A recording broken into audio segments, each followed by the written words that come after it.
오늘 주시는 하나님의 말씀 사도행전 12장 5절 말씀 우리 함께 읽도록 합니다. 이에 베드로는 옥에 갇혔고 교회는 그를 위하여 간절히 하나님께 기도하더라. 헤롯이 잡아내려고 하는 그 전날 밤에 베드로가 두 군인 틈에서 두 쇠사슬에 매여 누워 자는데 파수꾼들이 문 밖에서 옥을 지키더니 홀련히 주의 사자가 나타나매 옥중에 광채가 빛나며 또 베드로의 옆구리를 쳐 깨워 이르되 급히 일어나라 하니 쇠사슬이 그 손에서 벗어지더라. 천사가 이르되 띠를 띠고 신을 신으라 하거늘 베드로가 그대로 하니 천사가 또 이르되 겉옷을 입고 따라오라 한대. 아멘. 오늘은 8절의 말씀을 중심으로 해서 보실 수 있기를 바랍니다. 특별히 오늘 교회 창립 26주년을 맞이하여 하나님께 감사의 예배를 올려드리고 있습니다. 그동안에 행복하고 건강한 교회가 되어질 수 있도록 우리와 함께 하신 하나님의 은혜 앞에 감사하며 찬양과 영광을 올려드립니다. 그리고 특별히 오늘 이 시간이 있기까지 어렵고 힘든 순간에도 수고와 헌신을 아끼지 않았던 우리 모든 성도님들께도 예수 그리스도의 이름으로 감사하며 축복을 합니다. 오늘 본문의 말씀에 보시면 헤롯 아그리빠 왕으로부터 잡혀있는 베드로의 사건입니다. 베드로가 잡혀서 손이 묶여서 감옥에 갇혀 있습니다. 내일이면 목이 잘려 참수형을 당하는 그런 상황에 놓여 있습니다. 그런데 하나님께서 주님의 사자를 보내서 누워있는 잠자고 있는 베드로의 옆구리를 치면서 깨웁니다. 졸지에 묶여있던 쇠사슬도 끊어집니다. 놀라운 일을 보지요. 그리고 베드로에게 자유함을 주십니다. 그 베드로에게 주신 말씀이 8절의 말씀에 보시면 천사가 이르되 띠를 띠고 신을 신으라 이렇게 얘기하고 있습니다. 이건 그 당시의 유대인들의 모습을 보셔야 됩니다. 유대인들의 옷은 케토네트라고 하는 어깨부터 발목까지 긴 원피스와 같은 옷을 다 입고 있잖아요. 이렇게 두루마리처럼 척 입고 그리고 이게 불편합니다. 그래서 띠를 항상 띠고 있습니다. 이게 케토네트라고 하는 옷입니다. 이 옷은 밤이 되어서 잠자는 시간이 되면 허리띠는 풀지만은 케토네트는 그냥 입고 잡니다. 이불의 역할을 그대로 합니다. 그걸 그대로 입고 잡니다. 그리고 자고 일어나게 되면 가장 먼저 그 옷을 그냥 있으면 안 되니까 또 허리띠를 띠지 않습니까? 제일 먼저 하는 것이 그겁니다. 그리고 그 입은 케토네트에 겉에 긴 조끼가 하나 걸칩니다. 이 조끼를 걸치고 있는데 이게 메일이라고 합니다. 이걸 입고 유대인들은 다녔습니다. 베드로가 잠을 자고 일어난 가운데 하시는 그 메시지가 띠를 띠라 하는 말씀을 주셨습니다. 베드로는 지금 어떤 상황입니까? 내일 아침이면 참수형을 당합니다. 감옥에 갇혀 있습니다. 그런 베드로에게 오셔서 그를 자유케 하시고 그에게 띠를 띠라고 하시는 이 말씀은 베드로의 생각과 하나님의 생각은 다르다는 것을 지금 얘기하고 있습니다. 베드로야, 네가 생각할 때는 내일 아침에 너는 참수당한다. 그래, 나는 예수님을 믿고 이제 순교한다. 순교도 좋지 뭐 하고 생각하고 있는지 모르지만은 그건 하나님의 뜻이 아니야. 베드로야, 너를 향한 하나님의 또 다른 계획이 있으니 너의 사명은 아직까지 끝나지가 않았다. 너는 자유한 몸을 가지고 나아가서 복음을 전하는 사명을 감당해야 된다 하는 그 메시지로 주신 겁니다. 그래서 띠를 띠라 하는 이 말씀은 베드로야 새로운 각오로 다짐해라. 너의 인생은 바뀌어질 거야. 참수형이 아니라 못다한 너의 사명을 지금부터 새롭게 해나가야 된다. 그러니 새로운 각오와 다짐을 가지고 일어나라 하고 주시는 메시지입니다. 주님의 뜻을 이룰 수 있도록 주님 앞에 너의 삶을 맡기라는 얘기입니다. 여러분, 맡긴다고 하는 이 단어가 피스투오라고 하는 헬라어를 갖고 있습니다. 바톤을 넘긴다는 얘기입니다. 달리기 하는 선수가 있습니다. 또는 스케이팅 이렇게 타는 사람들도 있습니다. 바톤을 주거나 몸을 터치하거나 합니다. 그러면 어떤 결과가 생깁니까? 맡기고 나면 열심히 지금까지 뛰어왔던 선수는 빠지잖아요. 뛰었기 때문에. 그리고 바톤을 받은 사람이 계속 그 다음 넘기고 뛰고 넘기고 뛰고 합니다. 그런데 크리스찬들이 실수하는 게 있어요. 크리스찬들은 나는 주님께 내 인생을 맡깁니다. 내 사업도 맡깁니다. 기도한 제목도 맡깁니다. 우리의 자녀들의 미래에 대해서도 맡깁니다. 라고 하는데 맡긴다고 해놓고는 기도로는 맡겼는데 삶 속에는 못 맡겨. 바톤을 하나님께 넘겼는데 어떻게 해요? 넘기기는 했는데 앞에 예수님이 바톤을 가고 뛰는데 못 믿어가 자기도 뛰고 있어. 계속 뛰고 있어. 죽을 때까지 뛰고 있어. 그러다가 죽는 거야. 좀 이거 넌센스 아닙니까? 이게 과연 믿음일까요? 스스로 우리를 피곤하게 하고 힘들게 하고 아프게 하잖아요. 맡긴다, 피스투오라고 하는 것은 넘긴다는 겁니다. 넘겼으면 예수님이 뛰는 거예요. 그럼 나는 어떻게 합니까? 응원하는 거야. 주님 나를 위해서 이렇게 해주세요. 저렇게 해주세요. 옆에서 응원하는 거예요. 박수 치면서 인사에 대해서 따라가는 건 괜찮아. 그러나 뛰는 장에서는 내가 있으면 안 돼. 그건 파울이야.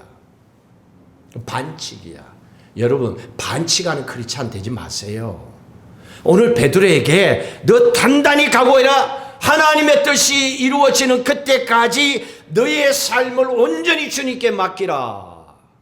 바톤을 주님께 넘기라는 얘기입니다. 오늘 우리는 그런 마음으로 지금까지 믿음 안에서 살아왔습니다. 오늘 26년째 교회의 모습을 바라보면서 앞으로 어떻게 우리가 살아가야 될까? 저도 여기에서 지나온 시간이요. 앞으로 제가 은퇴할 시간보다 훨씬 길어요. 제가 37에 여기에 왔는데 60이니까 얼마나 시간이 많이 지났습니까? 그렇다면 다시 한번 새로운 각오로 우리도 다짐을 해야 됩니다. 그 포커스는 하나님이 원하는 교회가 뭘까? 다시 한번 우리가 돌아보셔야 됩니다. 사도행전 1장 8절 보십시다. 첫 번째는 무조건 이 교회입니다. 하나님이 원하는 교회는 이런 교회입니다. 사도행전 1장 8절 읽습니다. 오직 성령이 너희에게 마시면 너희가 권능을 받고 예루살렘과 온 유대와 사마리아와 땅끝까지 이르러 내 증인이 되리라 말씀하셨습니다. 이겁니다. 하나님께서 원하시는 교회는 하나님의 성령의 역사가 나타나는 교회입니다. 하나님의 성령이 이끄시는 교회. 그래서 우리 교회표가 뭡니까? 예수님이 이끄시는 교회 아니에요. 여러분의 인생처럼 예수님이 이끄시는 교회, 평생 이게 우리의 삶의 모토가 되어야 됩니다. 그런데 어떻습니까? 내 인생도 교회도 언제 문제가 생깁니까? 모든 문제의 원인은 나로부터 시작합니다. 내가 주도권을 갖고 나가려고 할 때에 내 힘으로 뭔가를 해보려고 할 때 내 뜻대로 내 힘의 수고함대로 결과가 나오지 않으면 무너집니다. 그리고 원망하고 싶어지는 거예요. 가정이 깨어지기도 하고 아프기도 합니다. 왜? 나는 이렇게 수고했는데 너는 뭐 했냐? 이거 말이 안 되잖아요. 자기 힘으로 했다라고 생각하기 때문에 문제가 생기는 거죠. 예수님의 제자들도 그랬습니다. 마가복음 9장에 보시면 28절 29절에 그 사건을 보시면 예수님께서 세 제자들을 데리고 변화산에 올라가셨습니다. 기도하고 계셨습니다. 그리고 그 산 아래에서 제자들이 있는데 귀신 들린 아들을 데리고 온 아버지가 우리 아들을 좀 어떻게 낫게 해달라. 귀신이 오면 물에 불에 마구 들어가니 괴롭다. 예수님의 제자들이 자기의 힘으로 해보려고 하는 겁니다. 예수 이름으로 하고 막 이렇게 했겠지요. 귀신아 들어가라. 그런데 귀신이 웃고 있는 거예요. 제자들이 문제는 하나님의 능력으로 하나님께 맡긴 모습으로 하나님의 역사함을 믿고 선포해야 되는데 그게 아니고 제자들 자기의 힘으로 애써 보는 거예요. 아무런 일이 일어나지 않고 있습니다. 예수의 이름만 빌려 섰을 뿐이지 그 이름의 능력은 구하지를 못했던 겁니다. 예수님이 오셨습니다. 상황을 들으셨습니다. 그리고 그 문제를 예수님께 해결해 주셨습니다. 제자들이 궁금해서 묻습니다. 왜 우리는 안 됩니까? 그때 예수님께서 하신 말씀 한번 같이 읽도록 하겠습니다. 28절 29절 읽습니다. 28절부터 읽습니다. 집에 들어가심에 제자들이 조용히 묻자오되 우리는 어찌하여 능히 그 귀신을 쫓아내지 못하였나이까? 이르시되 기도 외에 다른 것으로는 이런 종류가 나갈 수 없느니라. 이렇게 말씀하셨습니다. 이게 뭡니까? 기도는 왜 합니까? 하나님의 능력을 구하는 것이 기도입니다. 기도는 내가 해볼 테니까 힘 좀 빌려줘요. 이게 기도 아니라니까요. 왜 사람들은 자기의 힘으로 하려고 하니까 부족하니까 하나님의 힘을 조금 빌려가지고 기도해가지고 자기가 또 하려고 하는 거예요. 아니에요. 기도는 그게 아니고 하나님께 맡기는 거잖아요. 그러면 여기서 하는 말은 기도를 통해서 성령의 능력을 받아서 능력 있는 삶을 살아라 그 얘기잖아요. 그걸 얘기하는 거예요. 왜 네 힘으로 안 되니까? 그러면 예수님께 기도나 한번 해볼까? 그러면 예수님이 그 기도 나한테 주면 그 기도 가지고 내가 하면 또 나를 통해서 능력이 나타날까? 이러니까 실패하는 크리스찬이 되는 거예요. Understand? 이게 문제예요. 기도 안 하는 게 아니에요. 기도해요. 근데 왜 응답을 못 받습니까? 하나님의 방법대로 안 했던 거예요. 그래서 하나님이 원하시는 교회는 성령이 역사하는 교회야. 그러기 위해서는 기도해야 돼요. 다른 방법 없습니다. 어느 곳에 있든 간에 기도는 어디서라도 할 수 있어요. 여러분의 있는 삶의 처소에서. 자, 두 번째로 우리가 하나님께서 원하시는 교회는 어떤 교회일까? 하나님의 사랑이 넘치는 교회지요. 많은 사람들이 교회에 와서 종종 저도 괌에서 많이 들었어요. 에이, 사랑이 없는 교회야. 사랑이 없는 교회. 내가 보니까 당신이 사랑이 없어. 왠 줄 아세요? 사랑은 베푸는 거예요. 사랑을 주는 거예요. 왜 자꾸 자기만 받으려고 그래? 그러니까 사랑이 없다고 얘기하지. 여러분 남편에게 아내가 얘기합니다. 당신은 사랑이 없어. 어깨는 뭐가 없어. 사랑하고 있는데. 당신이 사랑을 좀 같이 베풀고 나누고 해봐. 그러면 넘치는데. 그러니까 사랑을 항상 나에게 쏟고서 내가 받으려고 하니까 안 되는 거예요. 그러면 이 마음이 변하기 위해서는 어떻게 해야 돼요? 인간의 마음으로는 안 돼요. 인간의 생각은 이게 변할 수가 없습니다. 책 한 권이 있습니다. 5스타 처치가 있습니다. 이 책에 보시면 별 5개짜리 교회가 있어요. 이건요, 호텔하고 교회를 이렇게 비교해서 쓴 책인데요. 이 책 4개 보시면 한국은요, 호텔 등급이 뭘로 표시하죠? 네? 호텔 가본 사람은 알잖아. 무궁화로. 근데 미국이나 다른 데는 세계적으로는 스타예요, 스타. 한국만 무궁화로 되어 있어. 다른 데는 맞죠? 전사님. 다른 데는 무궁화로 되어 있어. 뭐 그거는 뭐 한국이 그러니까 뭐 무궁화가 좋으니까 그렇게 있겠지. 자, 중요한 거는 이 책에서는 교회와 호텔을 비교해서 이렇게 얘기합니다. 별 3개짜리는 그냥 호텔이야. 별 4개짜리는 특급 호텔이야. 별 5개는 최고 수준의 호텔이야. 그렇게 해서 정해져 있습니다. 그러면 교회를 보십시다. 별 5개짜리 교회가 되려면 건물과 또 어떤 그 시설, 시스템만 가지고 별 5개가 되지를 못합니다. 서비스가 중요해요. 손님들의 평가가 너무 중요하죠. 투숙객들이 최상의 서비스를 받고 편안하게 쉬었다 갈 수 있대요.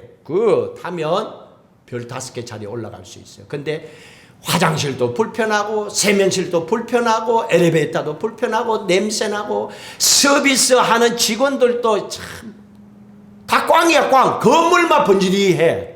이거는 5스타가 될 수가 없다는 얘기입니다. 그러면서 얘기합니다. 정말로 평안한 가장 최고급 호텔에 그 특징이 뭘까? 그러면 파이브스타 교회의 특징이 뭘까? 건물이나 모이는 사람의 숫자만 봐서는 안 된다는 얘기입니다. 영적인 수준이, 영적인 서비스의 질이 좋아야 된다는 거예요. 사람들이 와보면 느끼잖아요. 아, 맞아. 참 편하네. 진짜 하나님이 역사하는 교회야. 이거는 숫자에 많고 적음이 아니고 건물이 크고 작음이 아닙니다. 그러기 위해서는 어떻게 해야 됩니까? 호텔의 지배인과 룸서비스하는 모든 호텔의 직원들이 한 마음으로 정성껏 진짜로 돈 받고 일하는 수준에 사는 게 아니고 정말로 사명감을 가지고 손님들에게 최상의 서비스를 위해서 애쓰고 수고하는 거, 섬기는 거, 그게 있어야 된다는 겁니다. 그러면 교회로 돌아온다면 지배인 역할에 있는 목사로부터 시작해서 룸 서비스하는 모든 성도들까지 모든 한 사람 한 사람이 사랑과 섬기는 마음으로 정성을 다해서 베풀 수 있어야 되는 겁니다. 그 샘플이 뭡니까? 사도행전 보십시오. 2장에 초대교회가 이 샘플이에요. 이렇게 있는데 이런 거는 요즘 덮어버리고요. 전부 교회들마다 자기 갈 길 간다니까요. 자기 교회 색깔만 내려고 한다니까요. 그러니까 앞으로 교회도 별을 좀 달면 좋겠어. 이렇게 입구에다가 별 5개. 또 그 검사 이렇게 해보고 안 되면 1개씩 떼고, 수준도 안 되면 별도 다 떼뿌리고, 그래야 교인들도 교회 갈 때마다 별 보고 찾아가고, 그리고 또 이게 뭐 하는 것도 좀 다 달랐으면 좋겠어. 이 정도 돼야 돼요. 이게 38절, 2장 38절이 있습니다. 베드로가 이르되 너희가 회개하여 각각 예수 그리스도의 이름으로 세례를 받고 죄사함을 받으라. 그리하면 성령의 선물을 받으니, 먼저 교회 안에는 성령이 임재하셔야 돼요. 성령의 임재하심을 통하여 하나님의 약속된 축복을 부어주시거든요. 그랬더니 42절 같이 읽습니다. 그들이 사도의 가르침을 받아 서로 교제하고 떡을 떼며 오로지 기도하기를 힘쓰니라. 이게 교회의 사명이요. 교제하고 끼리끼리 아니에요. 모든 사람들과 더불어요.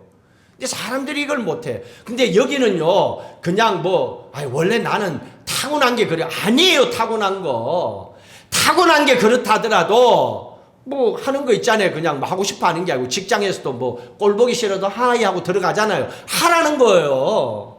내가 덕이 되는 거예요. 교제하고 떡을 떼며 그랬습니다. 떡을 뗀다는 것은 나눈다는 거잖아요. 네 것만 챙기지 말고 너도 봉사하고 헌신하라는 거예요. 왜? 나는 이래서 못하는, 뭘 못해요? 목사도 다 하는데. 나만큼 우리 교회에서 노동하는 사람 얘기해봐요. 성교선 다 일할 때도 나는 영찬이 갈 때까지 옆에 서 있어. 별 볼 일 없지만은 그래도 있음으로 도움이 되잖아. 이 교제하며 떡을 떼며 그 다음에 오로지 기도하라는 거예요. 크리스찬들이 앞에 거 다 하고 이거 못하면요, 축복의 통로가, 파이프가 막혀요. 막히고 나면요, 어떻게 합니까? 흘러가야 될 파이프가 막히면 그 다음에 어떻게 되죠? 어떻게 돼요? 다시 올라온다니까. 뒤로. 우리 화장실이 그래갖고 애먹었잖아요. 이게 부으면요, 뒤로 꺽꺽꺽꺽 하고 뒤로 우악 하고 올라온다니까. 오물질이 막 올라와요. 막히고 나면 그 다음에는 안 돼. 뭘 해도 안 돼. 문 닫아야 돼. 그 다음에 어떻게 돼야 돼요? 돈 주고 뚫어야 돼. 달라는 대로 주고 뚫어야 돼. 여러분, 그렇게 하지 마세요. 진짜 힘들어요. 이거 교회 화장실 이거 막히고 나니까 막 스트레스 받아요. 절대로 인생의 통로가 막히면 안 돼요. 이게 기도가 축복의 통로잖아요. 이게 막히면 안 돼요. 근데요, 여기에요, 우리 교회 식당을 써죠, 화장실 써죠, 휘지 써죠, 다 들어가잖아요. 기름 들어가죠, 음식 찌꺼기 들어가죠. 파이프는 정해진 파이프야. 들어가다 보면 드라이 된 곳이 있을 거 아니에요. 중간중간 물이 안 들어가면. 그러면 거기에 쌓이고 그 다음 기름도 끼고 나중에는 막혀버립니다. 우리는 모르죠. 설 때는 편안하죠. 근데 나중에 막히면 원인을 알아요. 그래서 우리도 가능하면 기름 이런 거는 밖에서, 왜? 고생하니까. 목사가 고생하니까. 그러니까 여러분들은 막힌 거 모르잖아. 나는 알고 뚫어야 되니까. 그래서 이게 얼마나 중요한지 몰라요. 오로지 기도하는 거, 이게 막히면 안 됩니다. 이거요. 뚫어야 됩니다. 지금이라도 뚫어야 돼요. 자, 그리고 44절부터 보십시오. 그렇게 변화되는 삶을 삽니다. 믿는 사람이 다 함께 있어 모든 물건을 서로 통용하고. 그러니까 여러분 주일날 올 때 집에서 안 쓰면 하나씩 들고 와요. 꼽을 쳐놓지 말고. 어차피 감아두면 나중에 버릴 거 아니야. 그런 거 가능하면 새 거 들고 와. 새 거. 샀는데 계속 넣어놨어. 아, 요거 보니까 목사님 좋아할 것 같아. 그럼 들고 와. 서로 통용하면 뭐 간단하게 할 수 있어요. 그리고 집에 맛있는 거 있어. 아, 이거 이렇게 많아, 이거. 가만히 두면 우리 식구가 다 못 먹어. 그럼 어떻게 해야 돼? 들고 와야지, 주일날. 맛있는 음식 썩지 않도록 같이 나눠 먹어야지. 얼마나 좋아. 통용하는 거. 이렇게 가르쳐 줬는데도 안 하면 안 되잖아요. 해야지, 이게. 통용하며, 그 다음에 45절은 살짝 부담되는 거죠. 45절. 또 재산과 소유를 팔아 각 사람의 필요를 따라 나눠주며, 요거 나눠주기 해야 되는데, 요건 어때요? 재산과 소유를 팔아. 여러분 믿음대로 하세요. 여러분 믿음대로 하세요. 이것도 내게 주신 것이 감사하면요, 할 수가 있어요. 나눠주는 거죠. 그 다음에 46절 읽습니다. 날마다 마음을 같이하여 성전에 모이기를 힘쓰고 집에서 떡을 떼며 기쁨과 순전한 마음으로 음식을 먹고. 보세요. 교회에서나 집에서나 잔치야. 그러니까 저는 막 잔치하고 살았으면 좋겠어. 오늘 또 고기 구워 먹고 내일 또 고기 구워 먹고, 오늘은 그다음에 이 집사님이 고기 사오고 내일은 김 집사님이 사오고 수요일 날은 또 뭐 집사님 사오고 그다음에 뭐 목요일 날은 또 문집 사오고 뭐 일주일 내내. 근데 돌아가봐야 뭐 나는 한 달에 한두 번 걸릴까. 그렇잖아요. 우리 다 돌리면 한번 해볼까요? 우리가 딱 이렇게 해보면 뭐 권 집사님 또 그리고 왜 매일 할 수 있겠어? 얼마나 좋아. 일주일 내내 어차피 둘이 고기 먹을 거 같이 먹으면 얼마나 좋아. 오늘은 둘이 고기 구워 먹는 사람 생각날 거야. 자, 같이 통용하면서 음식도 나누고 집에서도 교회에서도 즐거운 거예요. 얼마나 행복한지 몰라. 그래서 저는 교회에서는 주일날은 빵 먹는 것보다 밥 먹는 게 좋아. 왜냐하면 정성껏 성도들이 준비해 오니까 그 마음을 나누는 게 얼마나 기뻐요.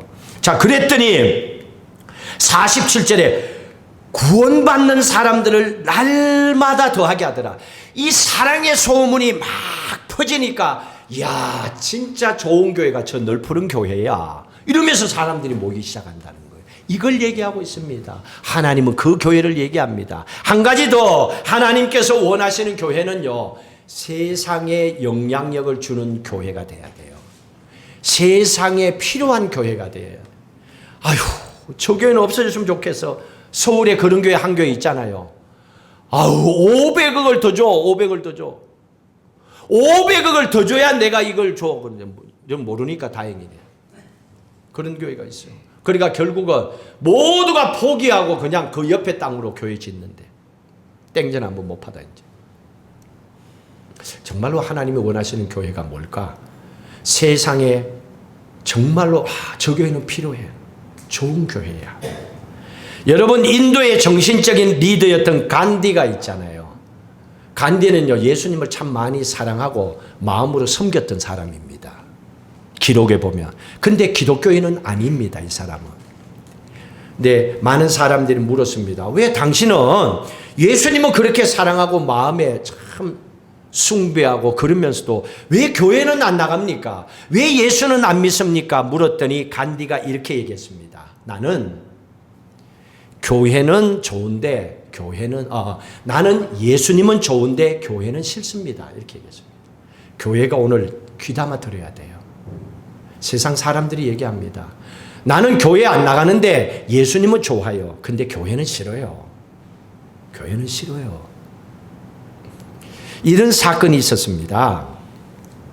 교회를 나가지 않았던 이유를 간디가 얘기했습니다. 나에겐 아주 절친이 있었는데 영국에 복음을 전하는 선교사였다. 친구 선교사를 통해서 전도받고 설교도 듣고 성경에 대해서 많이 나누었다. 그래서 나도 그럼 이제 나도 교회를 가봐야 되겠다 하고 교회를 갔대요. 교회를 갔더니만은 교회에서 안내하는 교회 위원이 이 피부가 다르잖아요. 유색 인종이라고 들어올 수 없다고 쫓아보낸 거예요. 그 이후로 간디는 교회에 나가지 않았다고 합니다. 누가 교회 문을 막았습니까? 간디였습니까? 교회 다니는 교인이었습니까? 우리가 참 중요한 거예요. 그냥 교회 다니가 될 일이 아니에요. 우리 한 사람 한 사람을 통하여 교회에 주어지는 영향력이 아주 대단한 겁니다. 교회가 세상이 되었어도 안 돼요. 근데 요즘은요, 교회가 세상이나 똑같아. 세속화되어 있어. 교회 사는 것, 밖에 사는 거 다 해. 모든 거 그냥 빚과 번쩍이야. 이 세속화된 거죠. 그리고 또 한 번은 세상과 너무 분리되어 있어. 너는 너고 나는 나고. 그러니까 세상의 사람들이 조금 한 사람은 들어가지를 못해. 극과 극을 달리고 있는 거예요, 교회가. 그 교회의 본질, 복음은 사라지고 그 인간들이 모인 자기들의 모양을 통하여 교회를 만들어가고 있는 이 병들어가는 모습들을 우리가 보는 겁니다. 진짜 하나님께서 원하는 것은 세상 속에 살면서 세상을 변화시켜가는 영향력을 가지고 있는 교회가 되기를 원하고 계시는 겁니다. 하나님은 그 교회를 찾고 계시는 겁니다. 여러분, 물고기를 보세요. 아무리 큰 물고기라 하더라도요, 죽은 물고기는요, 물을 거스러 올라가지 못합니다. 그냥 물결을 따라 흘러가서 언젠간 썩어버립니다. 교회도 마찬가지입니다. 덩치 크고 사람 모였다고요? 그 영이 죽어 있으면 죽은 것은 언젠가는 흘러갈 뿐이지 덩치 가지고 해결될 일이 아니라는 얘기입니다. 교회가 작고 교인의 수가 적다 하더라도 나의 믿음의 연수가 오래되지 못했다 하더라도 좋은 교회는 세상을 변화시켜 나가는 일에 영향력을 줄 수 있는 그런 삶을 살아가는 교회를 얘기합니다. 또 한 가지 기억하십시오. 교회는 자선단체가 아니에요. 무조건 퍼주기만 하고 안 퍼주는 교회는 교회가 아니다. 착각하지 마세요. 교회는 그게 아니에요. 나누어야 되겠죠. 그러나 교회의 본질은 자선단체가 아니고 영혼에 대한 관심을 가지고 영혼을 살리는 곳이에요. 영적인 부분을 함께 케어해주고 또한 그 부분을 위하여 애쓰는 곳입니다.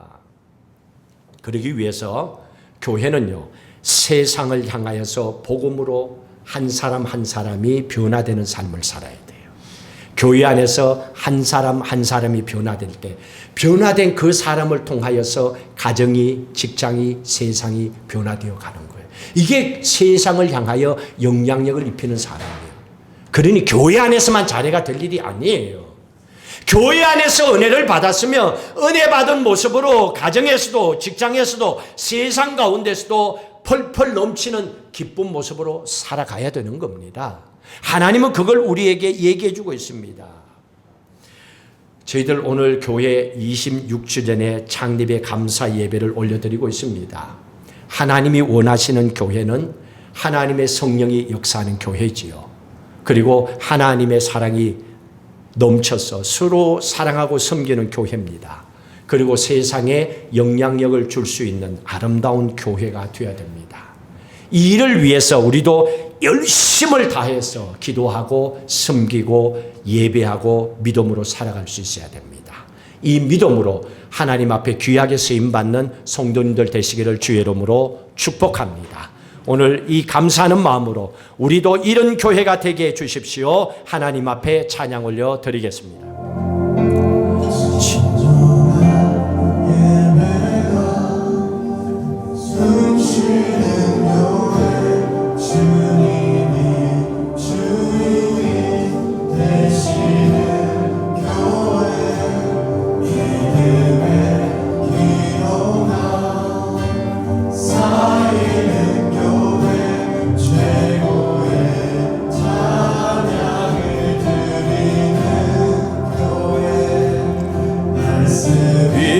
살아 움직이는 교회 성도의 사랑이 넘치는 교회, 섬김과 헌신이 기쁨이 되어 열매 맺는 아름다운 교회, 주님의 마음 닮아서 이웃을 사랑하는 교회, 주님의 영광을 위해서 내 되신 주님 전하는 교회, 사랑의 불꽃이 활짝 피어나 날마다 사랑에 빠지는 교회, 주께서 사랑하는 우리 처음부터 다시 한번 하도록 합니다.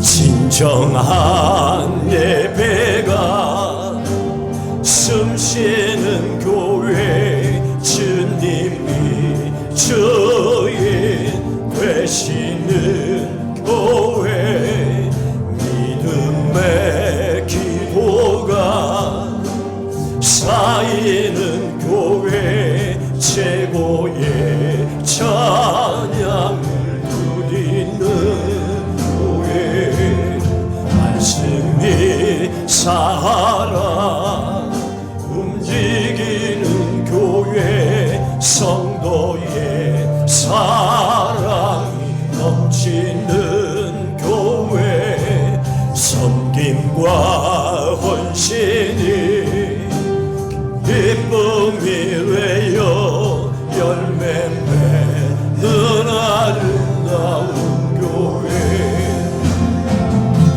주님의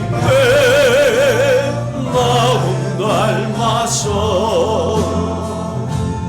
이웃을 사랑하는 교회, 주님의 영광을 위해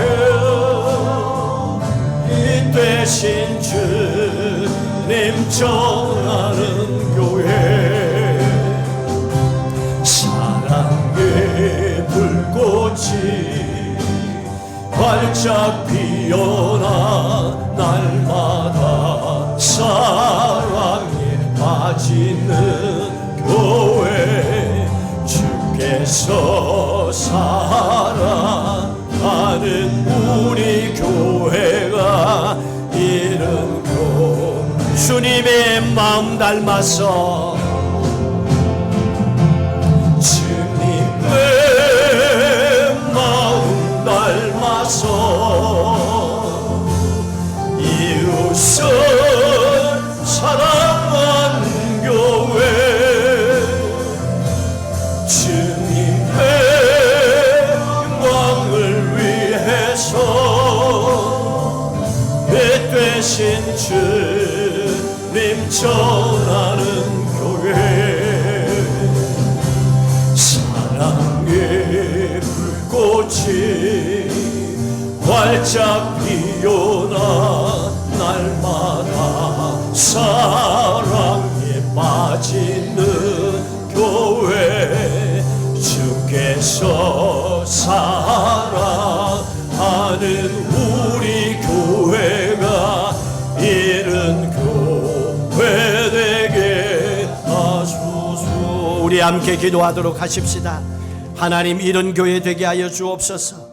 사랑과 섬김이 넘는 예수 닮은 교회 되게 하시고, 이런 교회의 삶을 살아가는 우리 한 사람 한 사람 다 되게 하여 주시옵소서.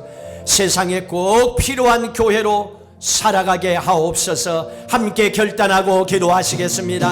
할렐루야. 하나님 아버지여, 감사합니다. 이 땅에 있는 교회가 이런 교회가 되기를 원하여 하나님 앞에 찬양으로 고백하며 올려드렸습니다. 주시는 말씀을 통하여 베드로에게 띠를 띠라 말씀하시며 새로운 각오로 다짐하라고 주 예수 그리스도에게 모든 삶을 맡기고 믿음으로 나아가라고 주님 결단케 하여 주셨습니다. 하나님 아버지여, 우리의 삶이 내일 아침이면 베드로처럼 참수형으로 끝날 수 있는 상황이라더라도 끝이 아니라 하나님은 내 인생을 다시 일으켜 세우시고 회복하시고 시작하여 주시는 분인 줄로 믿습니다. 포기하지 않게 하여 주시옵소서. 돌아서지 않게 하여 주옵소서. 주님 바라보고 믿음으로 걸어가게 하여 주셔서 성령 하나님의 주시는 믿음의 능력으로 승리하게 하여 주시고 사랑하게 하여 주시고 세상에 꼭 필요한 하나님의 자녀의 삶을 살아가도록 은혜 위에 은혜를 도하여 주시옵소서. 하나님이여, 우리의 말과 행동이 한 사람의 인생을 주께로 인도할 수 있는 축복의 통로가 됨을 기억하게 하여 주시고, 하나님이여, 소중하게 귀하게 쓰임받는 하나님의 교회 성도 삼아 주옵소서. 넓은 교회가 괌 땅과 마이크로네시아와 세계 열방에 꼭 필요한 교회, 꼭 필요한 성도들, 좋은 영향력을 입히는 좋은 소문이 넘쳐나는 하나님의 교회와 성도들 삼아 주시옵소서. 이런 교회로 주님 오시는 그날까지 귀하게 쓰임받게 하여 주시옵소서.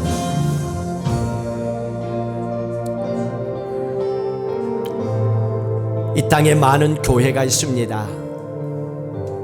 예수 믿고 믿음 생활하는 성도들도 많이 있습니다. 주님께서 오늘 우리에게 원하는 것은, 주님께서 우리에게 달아주시는 5스타의 교회와 성도가 되기를 원합니다.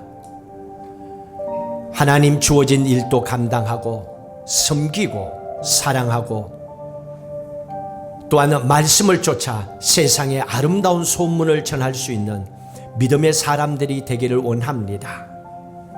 베드로는 오늘 내 인생이 끝이다, 자고 일하면 내일 나는 참성을 당한다, 하나님의 계획은 달랐고 그를 깨웠고 자유함을 주셨고 다시 한번 새로운 각오와 다짐을 통하여 주님 앞에 쓰임받기를 결단케 하셨습니다.